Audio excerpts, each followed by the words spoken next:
Christian Arbelot, bonjour. Bonjour. Alors après les Philippines, 50 ans de guerre de l'information, se transporte en Grèce pour parler de la guerre civile de 1946 à 1949. Mais avant d'entrer plus précisément dans ce cas, pouvez-vous nous préciser son intérêt pour la compréhension des confrontations informationnelles actuelles? Alors, juste un rappel par rapport au podcast précédent, nous avons décidé de traiter de plusieurs cas où la culture subversive va être vaincue par la force qui s'oppose à elle. Donc on a effectivement parlé de la Malaisie, puis des Philippines, et là on traite de ce cas assez exceptionnel de cette opposition entre plusieurs cultures subversives qui vont se confronter aux forces conservatrices qui existent en Grèce. Ça, c'est le cheminement de notre raisonnement à travers les podcasts 50 ans de guerre de l'information et notamment l'étude des points forts et des points faibles des cultures du fort et des cultures du faible. Les cultures du fort étant la plupart du temps, bien entendu, des forces étatiques occidentales notamment, et les cultures du faible étant des forces subversives qui cherchent à renverser ces forces étatiques. Alors revenons un peu à l'histoire de la Grèce. Pourquoi ce cas nous renvoie à la réalité d'aujourd'hui? Tout simplement parce que le cas grec est une superposition d'échiquiers qui montre l'extrême complexité des rapports de force informationnels et la difficulté d'en suivre à la fois la logique, le déroulement, mais aussi en essayant de comprendre leur finalité. Alors je m'explique. Parlons d'abord des échiquiers, pour clarifier un peu le cas grec en question. On détermine dans cette notion de cas grec au moins 5 grands échiquiers. Les 2 premiers sont très classiques, donc on pourrait appeler le premier la politique intérieure grecque, le second les ingérences extérieures dans la politique intérieure grecque, et puis j'en rajouterai 3 qui, vous allez le voir, jouent un rôle non négligeable dans le déroulé des événements et surtout dans l'aboutissement du processus de confrontation. Le premier, c'est l'échiquier géostratégique occidental, c'est-à-dire comment l'Empire britannique va gérer le cas grec par rapport aux États-Unis d'Amérique. Et pourquoi je le fais apparaître, cet échiquier? Parce que justement, dans le cas grec, les États-Unis laissent la main à la Grande-Bretagne. C'est-à-dire que les États-Unis ne vont pas appliquer la règle qu'ils vont appliquer dans les autres parties du monde contre les empires coloniaux européens, et notamment l'Empire britannique, c'est-à-dire de tout faire pour les chasser du territoire qu'ils occupent. Là, c'est pas du tout comme ça que ça se passe. On peut dire que les États-Unis ont une position effacée, beaucoup plus différente, et qui va être très intéressante à analyser, justement. Et puis, le deuxième échiquier supplémentaire, c'est ce que j'appelle l'échiquier géostratégique oriental. Alors, oriental, pourquoi? Parce que derrière, on voit se profiler la politique soviétique, les prises de position de Joseph Staline, et des politiques qui ne sont pas alignées forcément sur la politique soviétique. C'est bien entendu la Yougoslavie de Tito, qui est un régime socialiste mais qui ne va pas suivre à la lettre ce que Staline voudrait que les régimes socialistes fassent, notamment dans cette région du monde, sous sa conduite à lui. Et puis il y a un troisième échiquier que je rajoute, qui est l'échiquier idéologique. Et cet échiquier idéologique, pourquoi je l'aborde? Parce qu'en fait, on va voir apparaître dans le cas grec 2 visions différentes de la prise du pouvoir à l'intérieur même de ce que j'appelle le camp communiste. J'ai donc 5 échiquiers. Les 2 classiques, politique intérieure, ingérence extérieure, et les 3 que je viens de citer, l'échiquier géostratégique occidental, l'échiquier géostratégique oriental et l'échiquier idéologique. Je reviendrai par la suite sur ces 5 échiquiers, mais c'est ainsi que je plante le décor. Et pourquoi ces 5 échiquiers sont très intéressants et nous renvoient à ce que nous vivons actuellement. Si je prends par exemple le cas Moyen-Orient et que je fais un zoom sur le Liban, vous avez bien compris que le Liban, si je l'analyse de manière précise, il y a justement une diversité d'échiquiers très importante et il est impossible d'essayer de comprendre ce qui se passe au Liban sans traiter chacun des échiquiers qui permettent de comprendre la guerre au Liban et la position des différents acteurs. Alors venons-en effectivement à cette guerre civile en Grèce et surtout au contexte qui va l'entraîner, c'est-à-dire 10 ans auparavant. Pouvez-vous nous expliquer quels camps s'affrontent en Grèce en 1936 ? Alors, en 1936, en fait, il y a une dictature qui apparaît en Grèce, dirigée par un général qui s'appelle Métaxas. Et ce général est soutenu justement par le gouvernement britannique. Pourquoi soutenu par le gouvernement britannique? Alors déjà, cette précision, elle ouvre la porte à une profondeur historique sur laquelle je ne vais pas pouvoir m'étendre, mais que je signale quand même dans la richesse du cas grec. Cette profondeur historique, c'est quoi? C'est comment a été créée la Grèce au XIXe siècle, quel a été le rôle de la Grande-Bretagne, qui a été déterminant. Et là, par exemple, on voit apparaître une stratégie de la Grande-Bretagne qui consiste à soutenir la création d'un État grec lié à la déliquescence de l'Empire ottoman, avec au départ une stratégie très intéressante qui est de lier ce nouvel État grec à la Grande-Bretagne par une politique de dépendance par l'endettement. Alors vous verrez que dans notre univers du CR 451, qui travaille à la fois sur la guerre économique et la guerre d'information, dans la partie guerre économique, nous étudions justement ces stratégies de comment créer une dépendance par l'endettement. Là, en l'occurrence, on parle de la Grande-Bretagne, mais on pourrait aussi parler, si je renvoie aux écrits de David Todd, l'Empire de velours, la manière dont la France a pratiqué une stratégie équivalente au cours du 19e siècle par rapport à l'Égypte, c'est-à-dire comment créer une dépendance en faisant en sorte qu'un pays s'endette et que vous le contrôliez indirectement par cette logique de la dette.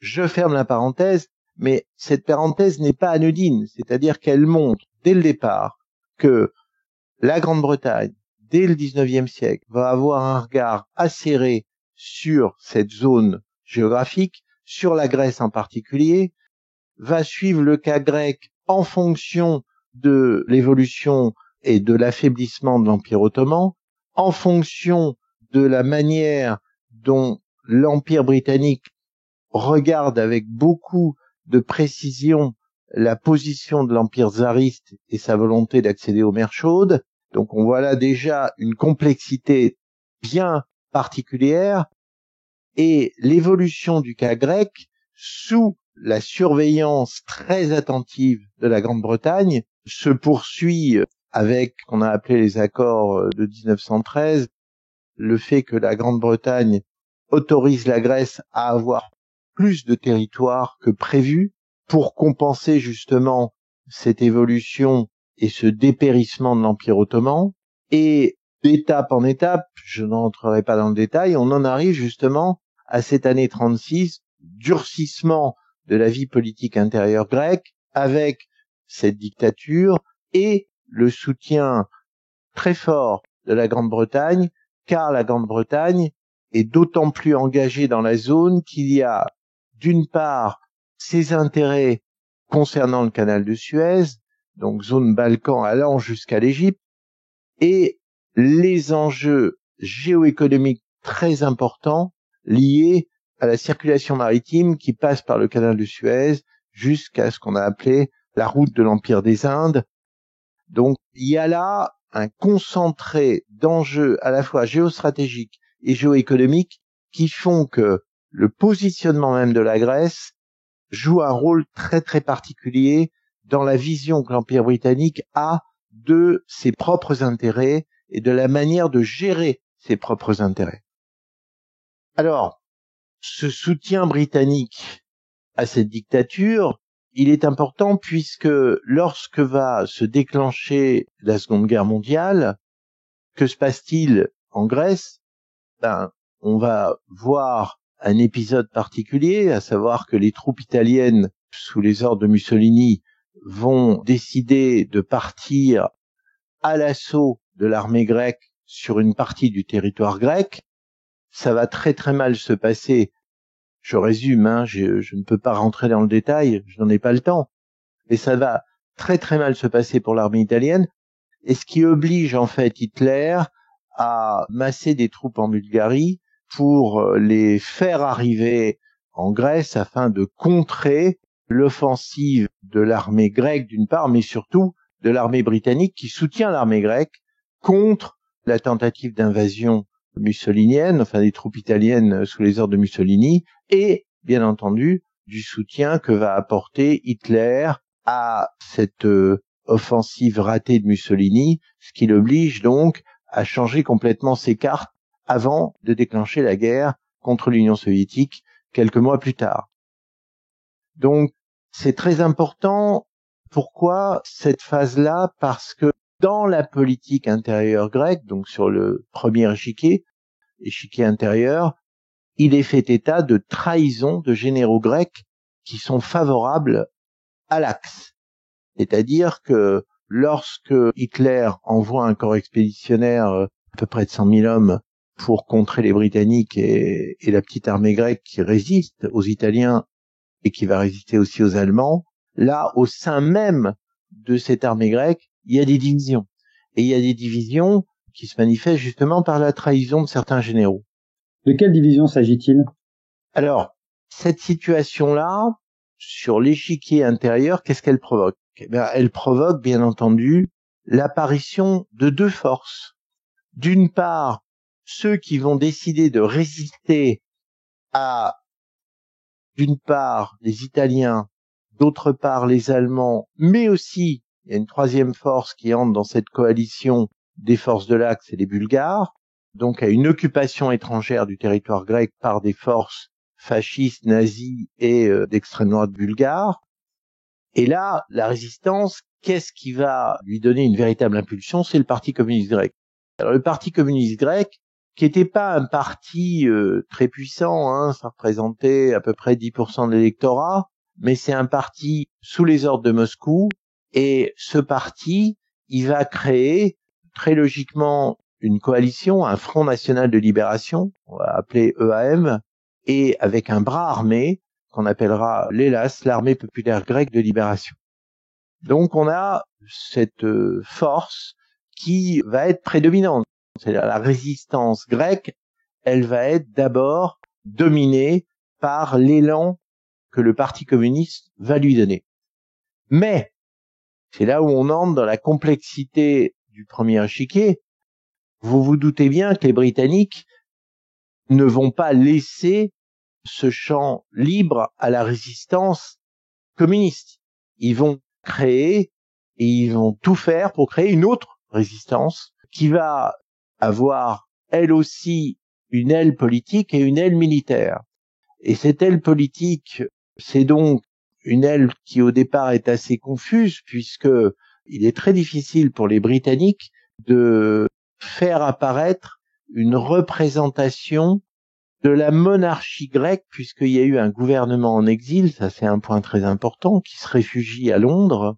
Et dans la politique intérieure grecque, on peut pas dire que la monarchie grecque ait laissé un très bon souvenir. Elle apparaît plutôt comme une force assez fragilisée, et les forces en appui à la monarchie grecque sont elles-mêmes fragilisées. Quant à la bourgeoisie grecque, si je dois prendre un discours adapté pour les circonstances, elle est dans une position aussi très ambiguë, c'est-à-dire que elle ne sait pas trop quoi faire. Il y a un gouvernement qui va apparaître à Athènes, qui va être un gouvernement collaborateur par rapport aux forces d'occupation nazies, fascistes et bulgares. Et ce gouvernement de collaboration va gérer les affaires courantes d'une certaine manière. Donc, pour les Britanniques, il y a un véritable problème qui est comment tout faire pour empêcher que la résistance communiste avec son aile politique d'un côté et son aile militaire de l'autre, deviennent la résistance, l'unique résistance et la force avec laquelle il faudra composer une fois que l'Allemagne nazie sera vaincue. Alors, quelle va être l'influence des Britanniques sur le terrain et notamment dans cette modalité d'action qu'ils affectionnent particulièrement, à savoir les manœuvres souterraines? C'est là où on voit apparaître justement le deuxième échiquier, c'est-à-dire l'échiquier des ingérences extérieures, et la première ingérence extérieure dominante, c'est la Grande-Bretagne. Et la Grande-Bretagne va se permettre des choses qu'elle ne fera pas ailleurs. Je prends un exemple qui est cité dans un des ouvrages qui m'a servi pour constituer ce podcast. C'est ce qui pourrait être considéré comme une anecdote, mais c'est pas du tout une anecdote.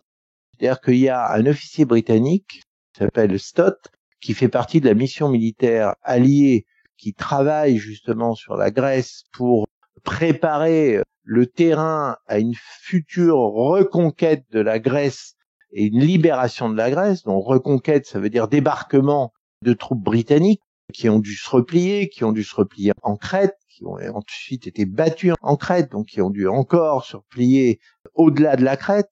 Donc le terrain a été abandonné par les troupes britanniques dans un premier temps, et les troupes britanniques vont vouloir revenir dans un second temps.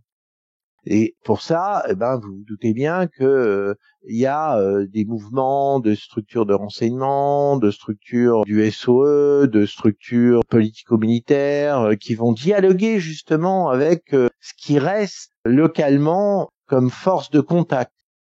Et là, que vont faire les Britanniques? Il y a cet épisode du capitaine Don Stott qui va, ça c'est quand même assez étonnant, prendre contact avec les Allemands, prendre contact avec des représentants de diverses milices et organisations d'extrême droite, et qui va, d'une certaine manière, tout faire pour essayer de coaguler une force d'opposition à la résistance communiste qu'il y a en Grèce. Et cette opération qui n'aurait jamais dû être connue, elle va être révélée, et ça va obliger Londres à désavouer la démarche du fameux capitaine Don Stott en disant qu'il a agi de sa propre initiative. Ça veut dire que autour de ce genre de petits phénomènes se déclenche, qu'on va nous appeler dans notre jargon, une véritable guerre de l'information, puisque la BBC, Radio Le Caire, décide de déclencher une guerre de l'information contre la résistance communiste, à savoir aussi bien son aile politique, le fameux Front National de Libération, le AM, que commencer à dénigrer aussi la résistance militaire. Et d'autant plus que cette résistance militaire, qui est dirigée par un homme dont le pseudonyme se résumera à un mot, Harris. Oui, Harris, plus précisément Harris Velouchiotis, de son vrai nom Thanassis Klaras, a été le dirigeant principal de l'armée populaire de libération nationale grecque, plus communément appelée Hellas.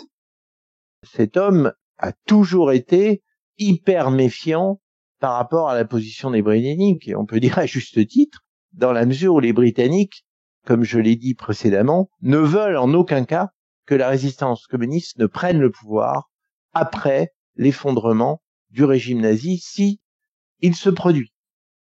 Donc là, on a un nœud gordien particulièrement original, entre guillemets, et n'oublions pas quand même que ce nœud gordien, il est quasiment officialisé par un homme dont on a un peu perdu de vue l'importance, qui s'appelle Lidlard, qui est un Britannique, qui va écrire des ouvrages après la Seconde Guerre mondiale reconnus et très importants sur la lecture de la stratégie militaire durant la Seconde Guerre mondiale. Et dans un des ouvrages de Lidlard, il est dit, c'est lui qui le dit, qu'il écrit que lors du retrait des troupes allemandes dans la zone des Balkans, les Britanniques ont volontairement laissé se retirer des troupes allemandes, alors qu'elles auraient pu les taper, comme on dit vulgairement, et les contrer. Elles les ont laissés faire retraite pour freiner la progression des troupes soviétiques vers l'ouest. Donc, on n'est pas du tout à la fin de la Seconde Guerre mondiale, on en approche, mais on est déjà dans la guerre froide, bien avant son officialisation par la fameuse phrase de Staline, son discours à propos de la formule du rideau de fer. Donc, vous voyez que sur le cas grec, sur le deuxième échiquier de celui de ce que j'appelle les ingérences extérieures, on est sur un dossier très chaud, très compliqué, très tarabiscoté. Difficile d'imaginer un capitaine des services de renseignement britanniques dialoguer avec une force nazie et des forces d'extrême droite, conservatrices ou royalistes qui, en Grèce, sont à cheval entre une posture de collaboration, lutte contre la résistance communiste, et d'autre part, préparant l'effondrement des troupes nazies, fascistes et bulgares pour, de nouveau, se recréer une légitimité politique et prendre le pouvoir à la libération. Vous imaginez quand même le nœud gordien que ça représente. Ce qui m'amène justement au troisième échiquier dont j'ai parlé, ce que j'appelle l'échiquier géostratégique occidental, et qui lui aussi est très original, parce que là, cette fameuse mission britannique, qui va diriger en fait l'action des Alliés, elle a la main sur l'OSS américaine. Donc rappelons, l'OSS, c'est les services de renseignement américains, créés pour la circonstance, pour l'entrée en guerre des États-Unis sur le théâtre européen notamment. L'OSS, l'Office of Strategic Services, sera remplacé en 1945 par la Central Intelligence Agency, donc la CIA. Et il y a quand même un certain nombre d'officiers de l'OSS présents dans la zone. Un des auteurs que j'ai lu cite le chiffre de 200. Ça fait beaucoup de monde. Mais, et c'est ça qu'il faut remarquer, c'est compliqué parce que dans ce regroupement d'officiers de l'OSS, il y a des Américains qui sont progressistes, entre guillemets, et qui ne sont pas du tout contre la résistance communiste, qui estiment qu'il faut aussi l'aider, ce que ne veulent en aucun cas les Britanniques. Donc là, on a une opposition sourde entre les deux parties, avec, il est évident, la main britannique qui l'emporte sur la main américaine. Alors pourquoi la main britannique l'emporte sur la main américaine? C'est parce que n'oublions pas que il y a cette présence très très forte britannique en Égypte. N'oublions pas la contre-attaque britannique face à Rommel, la fameuse bataille d'El Alamein, et la manière dont les Britanniques vont repousser petit à petit les troupes de Rommel jusqu'en Tunisie. Donc ces troupes britanniques jouent un rôle très important. Qu'en Égypte, il y a une force militaire grecque qui s'est repliée en Égypte et que les Britanniques contrôlent de manière très coercitive, puisque à un moment donné, il y a une révolte qui va apparaître dans cette force militaire grecque et les Britanniques vont la réprimer puisqu'ils vont privilégier les officiers royalistes aux dépens de ce qu'on pourrait qualifier d'officiers républicains qui sont plutôt en faveur de la résistance du front uni piloté en sous-main par les communistes en Grèce.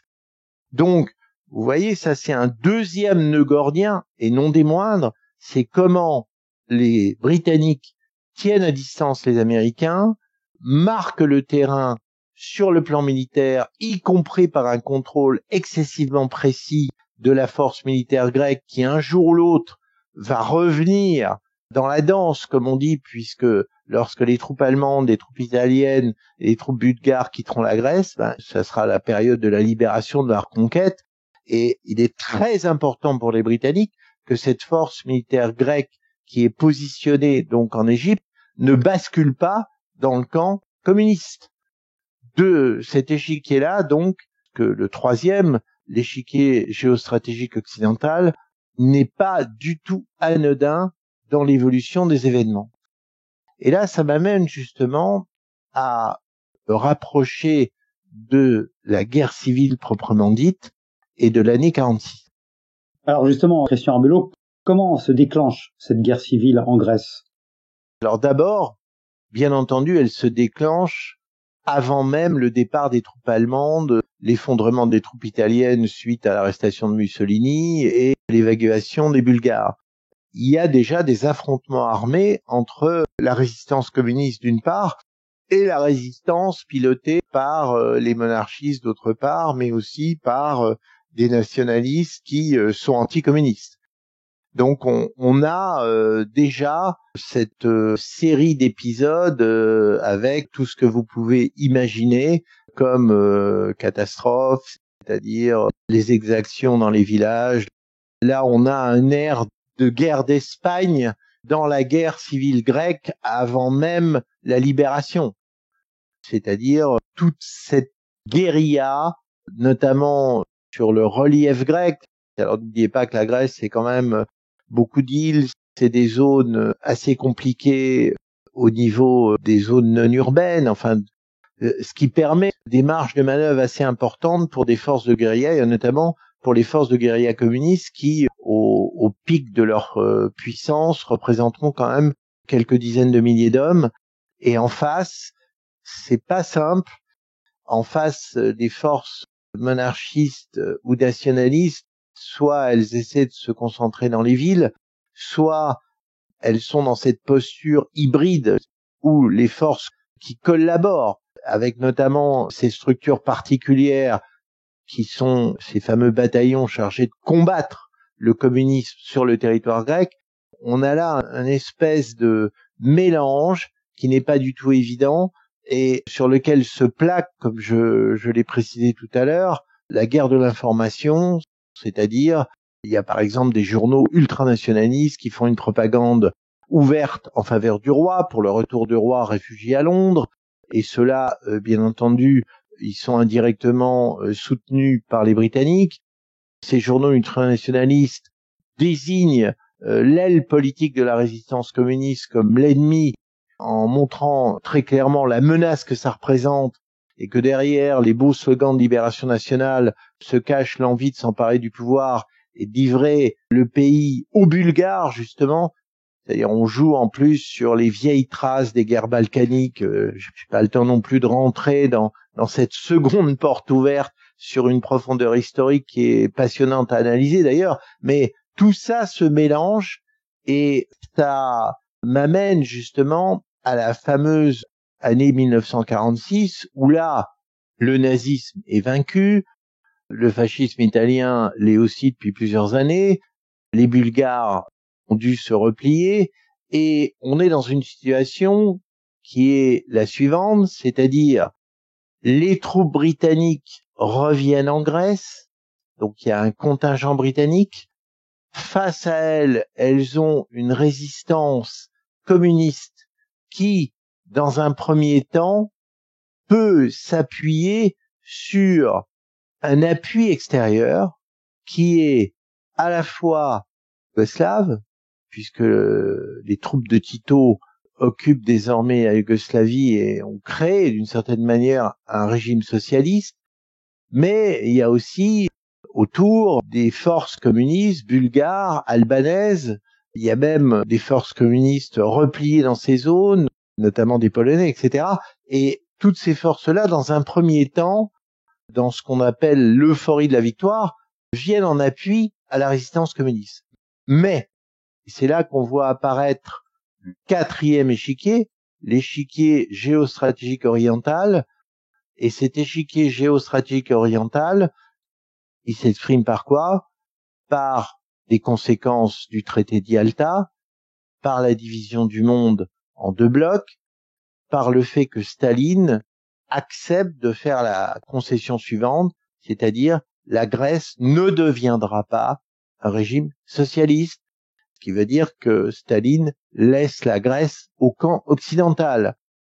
Alors là, il se passe quelque chose de très important, c'est que en Grèce même, la résistance communiste va se scinder en deux. Il y a d'une part les communistes fidèles à la ligne soviétique qui vont suivre donc les directives de Staline et qui vont commencer à décrocher entre guillemets, c'est-à-dire qu'ils ne vont pas mettre leur force dans la bataille pour essayer de prendre le pouvoir en Grèce. Et puis il y a l'autre force, et l'autre force, c'est celle qui est dirigée par le fameux Aris, qui est le chef de l'aile militaire en fait, qui lui veut continuer à se battre et veut aller jusqu'au bout et qui ne veut pas suivre la ligne politique que veut lui imposer Joseph Staline à la tête de l'Union soviétique. Et là, on a donc un schisme au sein même de la résistance grecque. Et ça m'amène justement à aborder le 5e échiquier, que j'ai qualifié d'échiquier idéologique. Alors pourquoi je vais l'aborder? Je vais l'aborder en citant justement l'ouvrage de Dominique Eudes qui s'appelle Les Capetanios, je m'excuse pour la prononciation, et qui dit la chose suivante à propos de la création d'une guérilla contre les occupants dans l'hiver 1941. Voilà ce qu'il dit. Au comité central du Parti communiste grec, on se méfie du mouvement naissant, folklorique, agraire et banditique. Le modèle insurrectionnel de l'époque, qui s'appuie sur le prolétariat des villes, est tenté par la suspicion atavique du stalinisme à l'égard de la paysannerie. Pourtant, dit Dominique Eudes, les paysans grecs se battent. Et je rajouterai un autre commentaire d'un autre auteur qui s'appelle Dimitri Sizikis, qui précise à ce propos, et c'est très intéressant, l'agraro-communisme de tendance maoïste avait eu son héros pendant la Seconde Guerre mondiale en la personne du chef des guerrilleros grecs, Aris Velouiotis, qui était un pseudo donc, et qui était le créateur de la branche militaire de la résistance communiste, l'Hélas. Et à la fin de la guerre, en juin 1945, Aris fut condamné par Moscou pour aventurisme par la direction du Parti communiste grec, qui est resté donc inconditionnellement fidèle à l'Union soviétique. Donc sur ce 5e échiquier, il apparaît quelque chose d'intéressant, c'est-à-dire cette division entre la vision soviétique de la prise du pouvoir et la vision non soviétique. Et n'oubliez pas ce qui va se passer en Chine à la fin des années 20, c'est-à-dire qu'on voit apparaître une division à peu près similaire. Le maoïsme, la ligne politique défendue par Mao Tse-tung, c'est une ligne de révolution dans les campagnes, l'encerclement des villes par les campagnes, alors que la ligne défendue par Moscou et par Staline à la fin des années 20, c'est de faire la révolution dans les villes, par le prolétariat, par des grèves insurrectionnelles armées qui partent des usines. Donc c'est assez intéressant, je pense, de faire ce parallèle entre deux contextes très très différents. Le contexte grec et le contexte chinois n'ont rien à voir, mais où on retrouve cette division entre deux manières de concevoir la prise du pouvoir. Et pour Aris, par exemple, il était clair que si il avait eu ce soutien aux frontières, notamment grâce à la frontière yougoslave, mais aussi grâce à la frontière albanaise, il aurait pu tenir, et il aurait pu tenir longtemps, et ça n'aurait pas été simple pour le pouvoir britannique, qui avait un contingent en Grèce donc, de créer une légitimité solide dans la Grèce de l'après-guerre, compte tenu de cette espèce de flou politique de ce qu'on pourrait qualifier des forces monarchistes d'un côté et des forces bourgeoises de l'autre, et surtout de cette position un peu étrange, on peut dire, très vulgairement parlant, le cul assis entre deux chaises, entre d'une part essayer de gérer les affaires courantes dans un gouvernement de collaboration et d'autre part essayer de préparer l'après-guerre et la reconquête d'une certaine manière du pouvoir politique. Donc, cette situation à 5 échiquiers, c'est toute la complexité du cas grec et, bien entendu, elle va avoir des conséquences non négligeables. Alors, ces conséquences non négligeables, c'est après 1946, bien après, puisque Harris et surtout ses successeurs, parce que Harris va mourir à la fin de la Seconde Guerre mondiale, si j'ai bonne mémoire, il meurt le 16 juin 45, et ceux qui suivent sa ligne vont tenter de poursuivre le combat, et ce combat, à un moment donné, il va se terminer de manière assez tragique, puisque fin août 1949, sur la fameuse bataille du mont Grammos, l'armée de la Grèce libre communiste est défaite par les forces gouvernementales soutenues par la Grande-Bretagne. Donc, à partir de ce moment-là, de 1949 jusqu'au coup d'État commis par les colonels grecs et ensuite par le renversement des colonels, toute la vie politique grecque, en fait, va être complètement fracassée par tout ce que je viens d'expliquer, et notamment par le résultat de ces 5 échiquiers qui aboutissent à une situation très particulière. Alors Christian Belot, est-ce que cet affaiblissement du camp subversif va avoir des séquelles sur la suite de la vie politique en Grèce? Alors oui, les séquelles vont être très importantes. Je vais juste citer 2 faits pour en montrer l'étendue de ces séquelles. Le premier, c'est, rappelez-vous, à un moment donné, il y a ce qu'on a appelé la tentative réussie de coup d'État des colonels grecs. Cette tentative, elle a eu lieu, je vous renvoie au fameux film de Costa Gavras, Z, dans lequel joue notamment Yves Montand, et qui relate l'assassinat d'un député de gauche par des fascistes en Grèce. Et en fait, ce coup d'État des colonels grecs, qui a lieu en 1967, se produit à cause des divisions, bien entendu, de la vie politique grecque, division très importante. Et ce coup d'État, pourquoi j'en parle?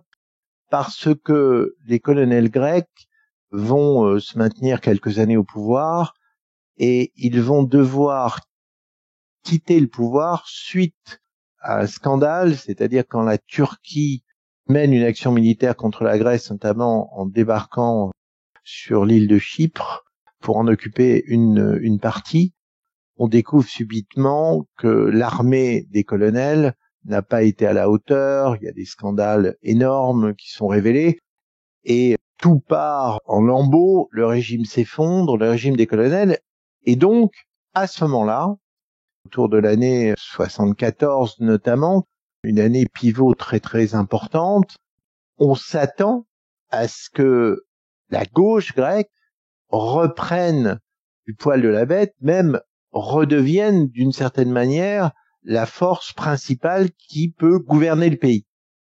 Mais pourquoi ça ne se produit pas comme ça? Tout simplement parce que les séquelles de cette division du camp subversif, elles sont ultra visibles, notamment parce qu'il existe à ce moment-là 3 partis communistes en Grèce.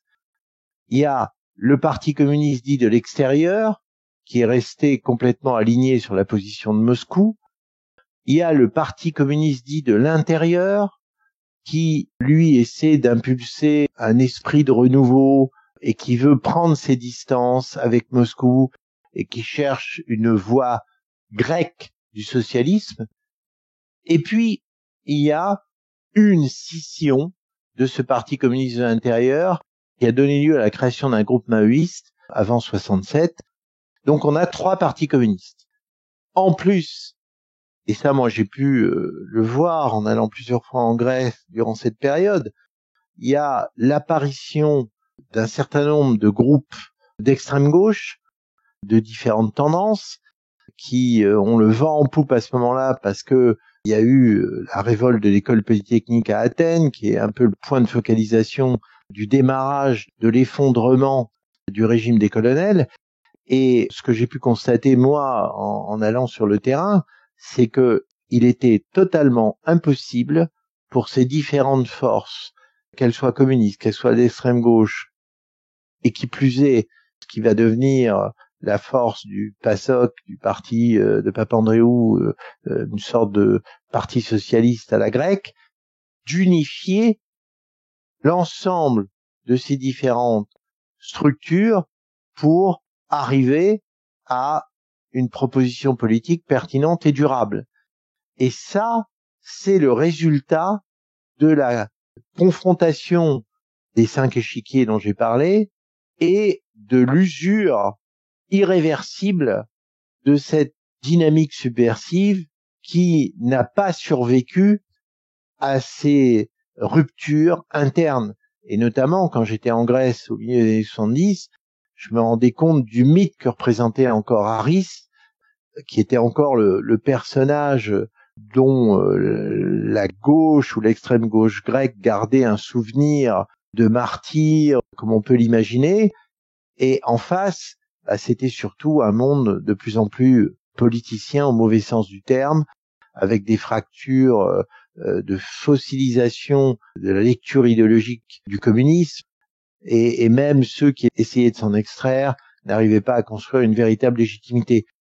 Donc effectivement, la renaissance du faible pouvant redevenir un fort, elle était impossible à cause justement de ces séquelles issues de la guerre civile et du résultat catastrophique qu'elles avaient engendré. Christian Belot, merci. Alors pour aller plus loin, nous pouvons conseiller notamment l'ouvrage de Joël Fontaine, De la résistance à la guerre civile en Grèce, 1941-1946, aux éditions La Fabrique, paru en 2012. Pour les autres références, vous pouvez vous reporter bien entendu au site du CR 451.